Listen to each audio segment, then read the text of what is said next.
Hello students, this is your teacher Manit Kumar. Students, today we are going to continue our fifth chapter of book second, that is changes and development in industrial society. तो आज का हमारा topic है how is work carried out, कि work जो है industries में वो कैसे परफॉर्म किया जाता है. ओके, तो इसमें क्या क्या देखेंगे हम कि मैन्युफैक्चरिंग कैसे हो रही है, रिलेशनशिप क्या है मैनेजर्स और वर्कर्स के बीच में, प्रॉफिट जो कंपनीज कमा रही है उसको वो कैसे बढ़ा सकती है. ठीक है, वो कैसे मेनली वो डिपेंड करता है आपके मैनेजर्स पे.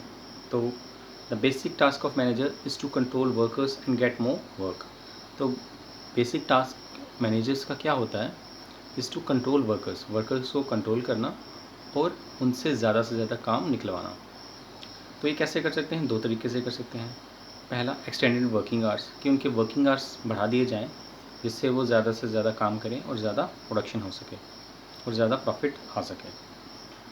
सेकेंड टाइप क्या है, इंक्रीज़ अमाउंट ऑफ प्रोडक्शन, कि प्रोडक्शन आपकी अगर हो रही है तो उसको आप 20% 30% और इंक्रीज़ करो. वो कैसे होगा, ज़्यादा से ज़्यादा टेक्नोलॉजी अपनाई जाए, ज़्यादा मशीन्स का यूज़ हो तो उससे भी प्रोडक्शन ज़्यादा हो सकती है.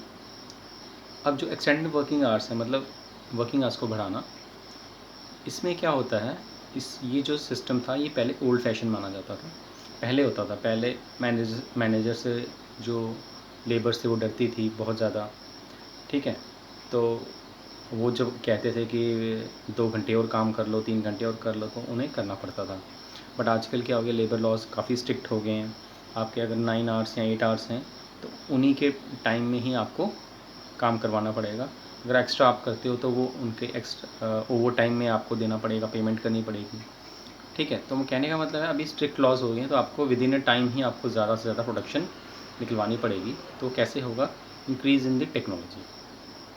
अब एक हमारे Karl Marx and Mahatma Gandhi ji क्या कहते थे, both Marx and Mahatma Gandhi ji saw mechanism as a danger to employment. ये इनका ये मानना था कि जो मैकेनिज़्म, मतलब जो मशीन्स का इस्तेमाल हो रहा है, इससे क्या होगा, ये डेंजर है एम्प्लॉयमेंट के लिए. मतलब ये एम्प्लॉयमेंट ख़त्म करेगा. अगर इंसानों का काम मशीन्स के द्वारा होगा तो उससे क्या होगा कि लोगों को एम्प्लॉयमेंट कम मिलेगी और काम इंसानों की जगह मशीन्स ज़्यादा करेंगी. ओके, और एक और हमारे सोशलॉजिस्ट थे फ्रेडरिक टेलर. उन्होंने क्या इन्वेंट किया, invented A system in 1890s. 1890s में उन्होंने एक सिस्टम इन्वेंट किया जिसे कहा गया साइंटिफिक मैनेजमेंट और टेलरिज्म. इसमें उन्होंने क्या दी, और इसे इंडस्ट्रियल इंजीनियरिंग भी कहते हैं. इसमें उन्होंने क्या कहा कि जो सिस्टम है आपका इंडस्ट्रियल इंजीनियरिंग, इसमें क्या होगा कि एक आदमी को एक स्पेसिफिक काम दिया जाएगा. ठीक है, स्पेसिफिक काम, और उसमें ही अगर वो बार बार वही काम करेगा तो उसकी क्या बनेगी, स्पीड बनेगी और उसकी एक्यूरेसी आएगी. ओके, मतलब अगर जैसे फैक्ट्री है, वहाँ पर कोई काम, वहाँ पर पैकिंग का काम होता है, वहाँ पर मैन्युफैक्चरिंग का काम होता है, वहाँ पर डिस्ट्रीब्यूशन का काम होता है. अगर कुछ लेबर्स को आप पैकिंग में ही लगाओगे कि सामान आपने पैक करना है, तो आहिस्ता आहिस्ता क्या होती जाएगी, उनकी स्पीडअप होते जाएंगी. ठीक है, तो उनकी एक पर्टिकुलर स्किल डेवलप होगी जिससे क्या होगा, more and more output produce हो सकती है. ठीक है, मतलब एक बंदे को स्पेसिफिक काम के लिए लगाना. ठीक है, and production was further speeded by introduction of assembly lines. तो ये जो मैंने डायग्राम बनाई है, तो आपने फैक्ट्रीज़ में कभी ऐड आती है किसी साबुन की या किसी की, आपने देखा होगा असेंबली लाइंस होती हैं, उसमें व्हील्स के ऊपर एक लाइन चलती हैं, तो प्रोडक्ट्स होते हैं वो चलते जाते हैं अपने आप. पहले जैसे यहाँ पर लिखा है वर्कर 1 W1 W2, मतलब ये वर्कर्स हैं. जब वहाँ पर आएगी तो वर्कर 1 क्या करेगा, उस पर स्टिकर लगाएगा. दूसरा जब W2 पे जाएगा, वर्कर 2 के पास जाएगी तो उस पर पैक करेगा. मतलब सबको एक स्पेसिफिक काम दे दिया और असेंबली लाइन से क्या हो गया, काम में स्पीडअप आना शुरू हो गया. मतलब आपकी प्रोडक्शन ज़्यादा होने लगी, काम ज़्यादा आउटपुट देने लगा.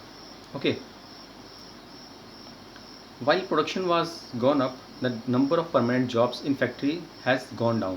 क्या कह रहे हैं कि प्रोडक्शन तो बढ़ने लगी फैक्ट्रीज़ में, बट क्या हो रहा है, परमानेंट जॉब जो हैं इन फैक्ट्री में बहुत कम होते जा रहे हैं. फैक्ट्रीज़ क्या कर रही हैं, factories are outsourcing all services like cleaning, security as well as manufacturing parts. Factories क्या कर रही हैं जो काम है इनका क्लीनिंग का, जैसे फैक्ट्री में कोई इन्होंने सफाई के लिए कोई एम्प्लॉय रखना है, तो वो क्या कर रही है, वो आउटसोर्स कर रही है। मतलब एक किसी ठेकेदार को बोल देंगी या किसी को ऐसे बोल देंगी, तो वो आउटसोर्स करेंगी, तो उनको मिनिमम वेज देना पड़ेगा उनको। ऐसा करना पड़ेगा। जैसे अब उनका अगर परमानेंट एम्प्लॉय उनको रखना है, उनको काफ़ी सारी फैसिलिटीज़ देनी पड़ती हैं परमानेंट एम्प्लॉयज़ को।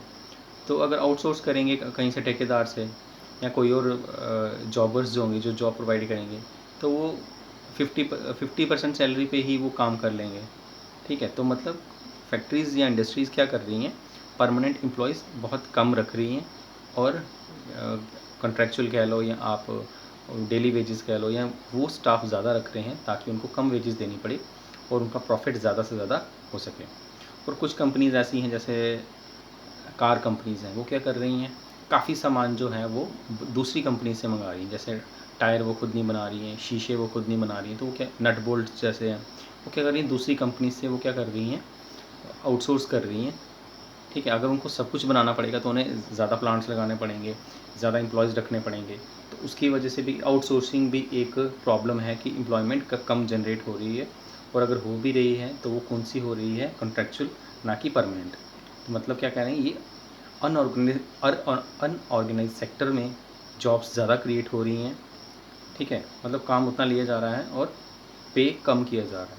ओके, उसके बाद है time slavery in IT sector. ये आपका बुक में एक बॉक्स दिया हुआ है, जिसमें दिखाया कि टाइम स्लेवरी मतलब आईटी सेक्टर में क्या हो रहा है कि लोगों को फोर्स किया जा रहा है कि वो 10 से 12 घंटे तक काम करें।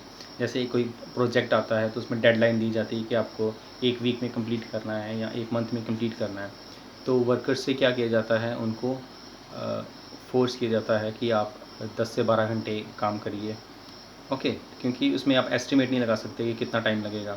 अगर वो आपको अगर आप कम अगर मतलब आपको डेडलाइन के अंदर ही वो काम कंप्लीट करना है, क्योंकि उसके बाद आपके पास ऑप्शन नहीं है।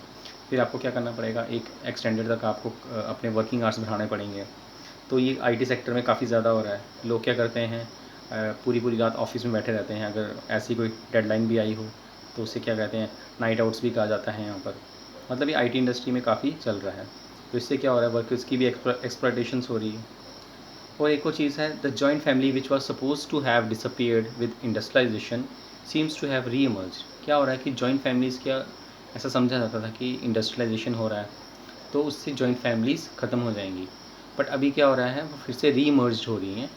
वो कैसे हो रही हैं, क्योंकि अब क्या है, जैसे मदर और फादर दोनों क्या कर रहे हैं, जॉब कर रहे हैं, तो बच्चों का ध्यान कौन रखेगा, तो उसके लिए ग्रैंड पेरेंट्स को अपने साथ रख रहे हैं ताकि बच्चों का ध्यान रख सकें।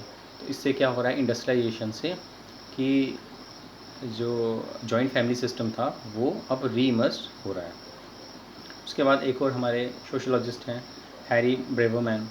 वो कहते हैं, they argues that the machinery actually deskills workers. ये क्या कर रही हैं, मशीनरी डी स्किल्स कर रही हैं।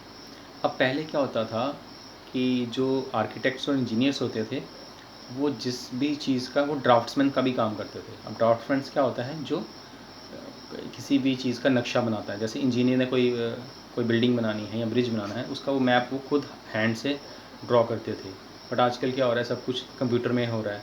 तो आदमियों का काम अगर मशीन्स करेंगी तो आदमी क्या हो जाएंगे, डी स्किल्स हो जाएंगे, मतलब कि स्किल्स क्या हो जाएंगी, कम हो जाएंगी। ठीक है, तो ये सब था इस टॉपिक में, how work is carried out.